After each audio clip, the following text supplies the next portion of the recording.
Shamsi, can I ask you one question? If you're a non-Muslim, then you're not gonna go to heaven. So what is the age before, you know, like children, they're not gonna go to hell, right? Yes, there's a, what we say, look, first of all, so we believe that Allah is the most just, okay? Not every Muslim will go, eventually every Muslim will go to heaven without any doubt. But some of them, they will be punished before that, due to their sins and disobedience. But as for the non-Muslims, and when I say about Muslim, those who follow Moses correctly, they are Muslims. Those who follow Jesus correctly, they are Muslims. Those who follow Abraham correctly, they are Muslims. So when we say every Muslim, doesn't mean just us, mean the Muslims that follow Islam correctly. Now, because the last prophet is Muhammad, so there is no salvation except by following the Prophet Muhammad. Okay? So now, if someone rejects Prophet Muhammad and turn away from the truth after, with the condition, after Islam was clarified to him, then the outcome of that is the hellfire forever. Why? Because the proof has been clarified to him. However, if a person never heard about Islam, he lives in the middle of nowhere, okay? He never heard about Islam and he dies. Then, as Allah mentioned, وَمَا كُنَّا مُعَذِّبِينَ حَتَّى نَبْعَثَ رَسُولًا. We'll never punish people until we explain or we send a messenger to them. So on the day of resurrection, Allah will test them, okay? You with me? As for children, there's different opinions. However, the strongest one, as one of the scholars said, the children before reaching the age of puberty, they will go to paradise. From Muslims or non-Muslims? Yeah, exactly. Yeah. Are you Muslim? No. So what are you waiting for? I was just asking a question. That's okay. So what are you? What do you believe? I believe in the Creator. So you believe in the Creator? Yeah. Okay. So you believe that there is a purpose for life? I'm not sure about that. Do you, when you reflect upon the creation, do you not think the Creator is wise? I don't know. I don't like to make assumptions. No, but you can see the wisdom of the Creator manifesting in His creation, the action. For example, your nose next to your mouth. Why? I don't know. Before you eat, smell food. See how simple. You see, you knew, but you never thought about it. You see what I'm saying? So the Creator who put nose next to our mouth indicate is wise. Yeah. You have eyebrows above your eyes. Why? Because your sweat contains salt. If your sweat keeps going to your eye, will damage it. So the one who put the eyebrows above your eyes indicate is wise. You have a joint in your elbows. Why? In order for you to move your forearms, to give and take and to eat. Because if we never had a joint in our elbows, we'll be walking like this and we'll eat like a dog. But there's a lot of people that will say that's evolution, though. First of all, forget about the people. You believe in the Creator. Yeah, I believe in the Creator. Forget about the other people. Yeah. I can speak to them without any doubt. I refute them as well. Because evolution doesn't make any sense, to be honest. Okay, but the point is, you believe in the Creator, so focus on yourself. What's your name? Real. Man, Shamsi, yeah? What I'm saying, that so we can see the wisdom of the Creator without any doubt. Yeah. So if this is the case, the wise Creator will not create the creation without any purpose. Like now, you are holding a phone. If you want to learn about the phone in detail, who do you go back to? To the one who made the phone. Correct? That's what, likewise, logic dictates, if we want to know our purpose of life, we should go back to the Creator. How the Creator did it? Based upon Creator's wisdom and justice, He chose people amongst us, from our kind, to clarify the truth to us. But again, some people, they're going to claim to be prophets of God, but they are liars. You with me? Okay, because Moses, Abraham, Noah, those individuals claim to be chosen by God, but they never just made a claim. They came with something which is proofs and evidences. For example, let me ask you, who knows the future in detail? I don't know. You know, the Creator. I don't, but that's the thing, I don't know if the Creator actually knows that. All I believe. I'll give you an example. Because this is the thing, it's a belief. For me, it's a belief. I believe that there's a Creator. It's not something that I know for a fact. Belief, if you go to English dictionary, there's two types of belief, which is a blind faith, and there's a belief which is based upon proofs.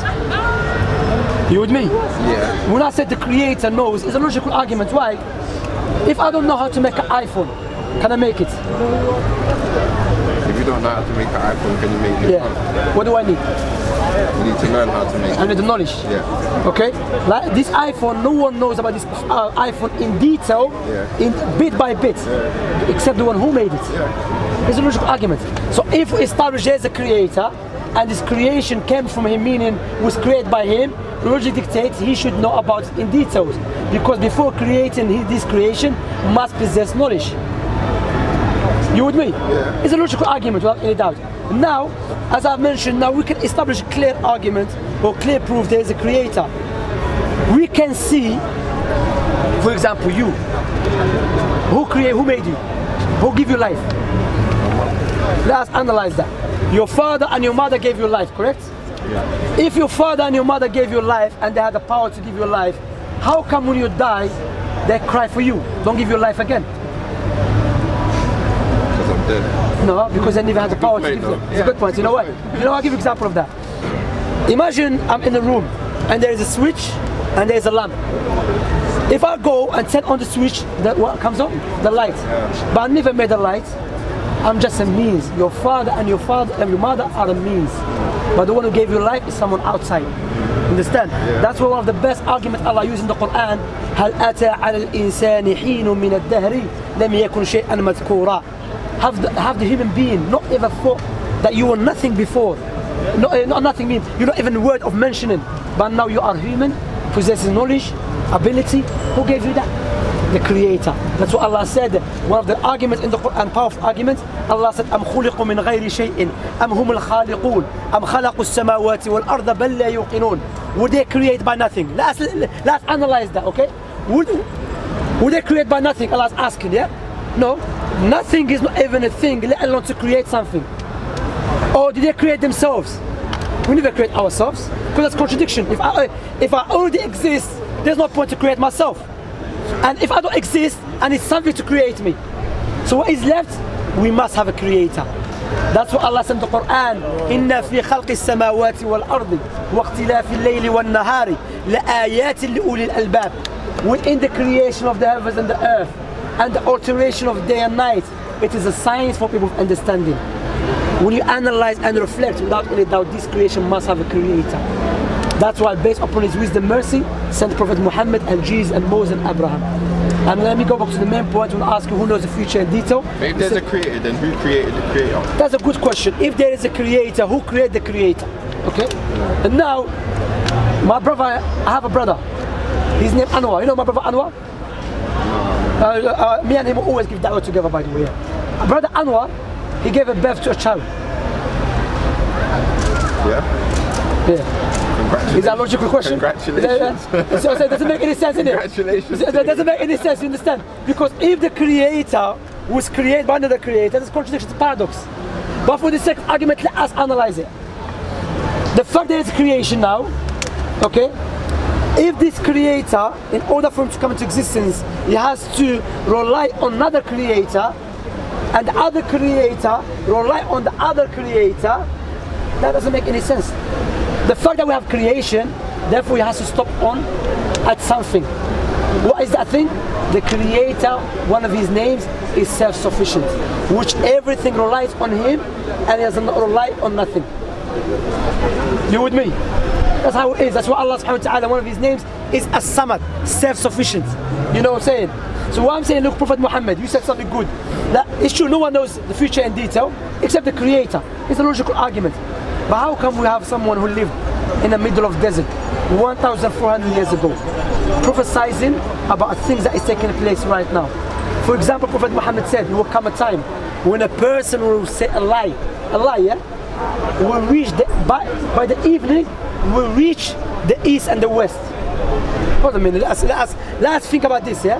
Prophet Muhammad, 1,400 years ago, he said there will come a time when a person will make up a lie and will reach the east and the west by the evening time. How? Look at the internet and WhatsApp. I can make a lie now.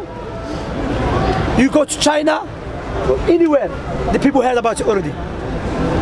How this man knew about this subject? Prophet Muhammad said there will come a time when the Arabs, they will stop using the camels as a riding beast. We have to understand that the Arabs, the camels is like a Ferrari to them, or Lamborghini before, you know. So they will stop using the camels as a riding beast, but they will use something as a box that will carry them from their houses to the mosque. Now if you go to Qatar, Dubai, Kuwait, Saudi, they don't use the camels like before. What they use? cards. So how we knew that? So is that in the Quran or in the Hadith? No, Prophet Muhammad's speech is Hadith. Quran is speech of Allah. Okay? And that's the beauty of Islam. We differentiate between the Prophet Muhammad's speech and Allah's speech. We don't mix between them. Yeah. So how he knew that?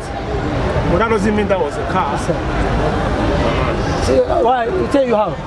Because remember, he claimed to be who? He claimed to be a prophet of God. You with me? Even Prophet Muhammad and the Quran mentioned, he was the Quran as well. In the Quran mentioned, Allah will make Islam prevail all other religions, even if the Islamic haters dislike it. And we know there is a big network against Islam. The war that has been waged against Islam, if it was waged against any religion, will be dead long time ago. What is Islam? So, brother, before we he just mentioned hadiths, yeah, and because I'm not really too he sure. never mentioned hadith. I mentioned that. No. You mentioned hadith. No. I mentioned. It was one. You said it. No. Listen, Someone said hadith. Yeah, I said. I got a question about the hadith. No, before you go question the hadith, we don't jump. You mentioned Prophet Muhammad, the verse in the Quran, that we know there is many barriers stopping Islam. Yeah. But the fastest growing religion on the face of the earth is Islam. Yeah. Who's doing the job? The Muslims are weak. You're aware of that. In our countries, we are having civil wars. Muslims are killing each other. Why British people, French people, American people, Dutch people are accepting Islam? Why? You know why? Because Allah mentioned that in the Quran already, that Islam will prevail. This cannot be speech of human being. Especially when you're very weak and people accept Islam. Islam is not just defending itself, it's spreading. You understand? So like now, me explaining to Islam, maybe when you go home, you watch the video again, you know, again... I'll probably have some more questions, but next week... Inshallah, no problem. As back home what we say, one question gives birth to another question. Yeah, all the time. No problem. Yeah. But this is what I was going to say, because I had a question about the hadiths, because I've heard a few people talking about hadiths. Do you know who Bukhari is? I know Bukhari, Muhammad bin Ismail al-Bukhari. Are they hadiths that you follow? Bukhari, first of all, is not hadith. Bukhari, hadith mean what Prophet Muhammad said, or for example his action, or other than that. Bukhari was one of the Muslim scholars that lived around 2nd century. Okay, so Bukhari, for example, his teacher is Ahmad bin Hanbal. So Muhammad bin Ismail al-Bukhari, his teacher Ahmad bin Hanbal al-Shaybani. Ahmad bin Hanbal al-Shaybani, his teacher is Muhammad bin Idris al-Shafi'i. Muhammad bin Idris al-Shafi'i, his teacher is Anas bin Malik al-Subhi. Anas bin Malik al-Subhi, his teacher is Nafi', the servant of Abdullah ibn Umar. And Nafi', his teacher is Abdullah ibn Umar ibn al-Khattab, who is his teacher who? Muhammad ibn Abdullah ibn Abdul Muttalib, the messenger of Allah, who received the revelation from Allah. Chains. So we have chains. Christians don't have that. We know them very well, we know their background, we know their history. So there was a woman over there last week, and she was saying something about there's 6,000 hadiths from Bukhari that you follow, and there's around 100,000 that he wrote or something like that. Yeah, Bukhari was one of them. What happened? That first of all, we believe the hadith or the Prophet Muhammad speech is a part of Allah's revelation. Okay? Okay, because Allah said Muhammad does not speak from his own desires. And now because Allah told us to follow Prophet Muhammad's commandments, therefore logic dictates he will preserve the Prophet Muhammad's commandments. Prophet Muhammad's commandments is not in the Quran, it's in the hadith. Okay? So from day one, the companions, they used to make sure if anyone narrates in hadith Prophet Muhammad ﷺ, he has to be known. He's either directly student of Prophet Muhammad ﷺ or someone who studied under Prophet Muhammad ﷺ. And they used to test him. How is test him? For example, we have brother Anwar here. Anwar is someone, for example, to make it, because people do not really understand about hadith. When we come to hadith, we do investigation more than FBI. You know, before we take hadith. In Anwar is taking hadith, okay? So what we do, we take his book and we start mixing the hadith. We see if he memorizes it or not. If we notice he's not memorizing it, then we say this person is weak if he narrates from his memory. But if we notice that, even, like for example, I said, Anwar, you said brother Magee said I wasn't speaking corner, but Anwar wrote in his book, no, someone else said it. You tell me, no. What is in my book is not Magee. I got it from Abdullah. Okay? So it shows you what this has strong memory. So to be honest, Alhamdulillah, we have many classes that has been done in our mosque by our teacher Uwais Tawil about the science of hadith, how serious the science, and how the Prophet Muhammad sallallahu likewise companions and the students from day one made sure no one can play around with it. Preserved. Preserved, yeah. Not like just someone tell me, yes, I was in the market, you go narrate it. No, no. Who are you? What is your name? Are you trustworthy? Are you truthful? Let's investigate. Is that clear? All right. Take care. Look after yourself. All right.